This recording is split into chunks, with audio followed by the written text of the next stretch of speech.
FIFO algorithm. Ito yung given 9, 4, 5, 7, 3, 2, 8, 9, 6, 5, 1, 2, 8, 3. Simulan natin. Gagawa tayo ng sulat tayo ng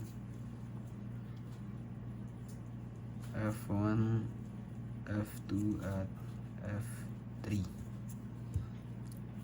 Ibaba na natin. Una muna 9 sa F1.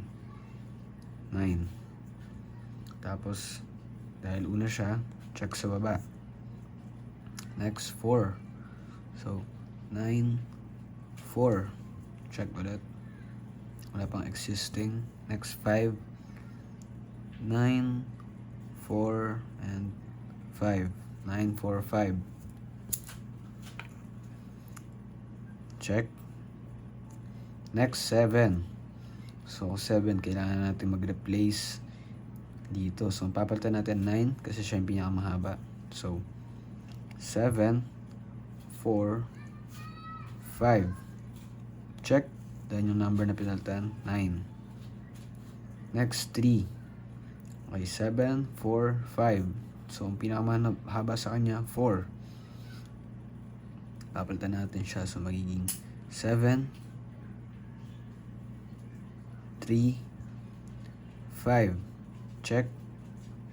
4. Next, 2. Tinangguhit, 2. Papalitan natin pinakamahaba, 7, 3, and 5. So, dahil 5, siya yung papalitan. So, 7, 3, 2, then check, 5. Next, balik tayo ulit. 8 naman. So, 8. Tingnan ulit tayo. 7, 3, 2. So, 8. Papalitan niya yung 7. So, 8, 3, 2. Then, check sa 7. Next, 9. Pinakamahaba. 8, 3, 2. So, 8. So, 3 pala. So, 3. So, 8, 9, 2. Wala siyang check kasi may existing na number na kanina. So, 6 naman. Tingnan ulit tayo. 8, 9, or 2. So, 6. Ang papalitan niya is 2.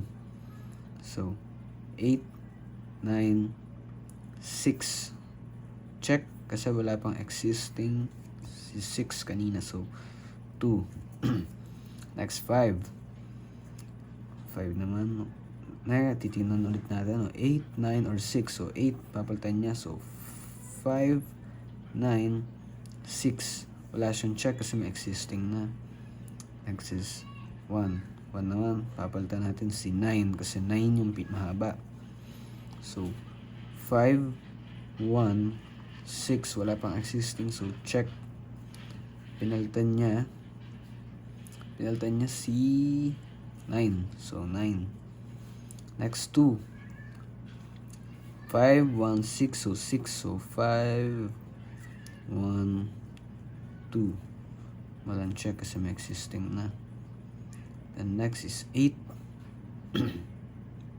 5, 1, 2. So, 5. So, 8, 1, 2. Wala ulit check kasi may existing na kanina. Last is 3. So, 8, 1, then 2. So, 1 ang papalitan niya. So, 8, 3, then 2. No? Walang check.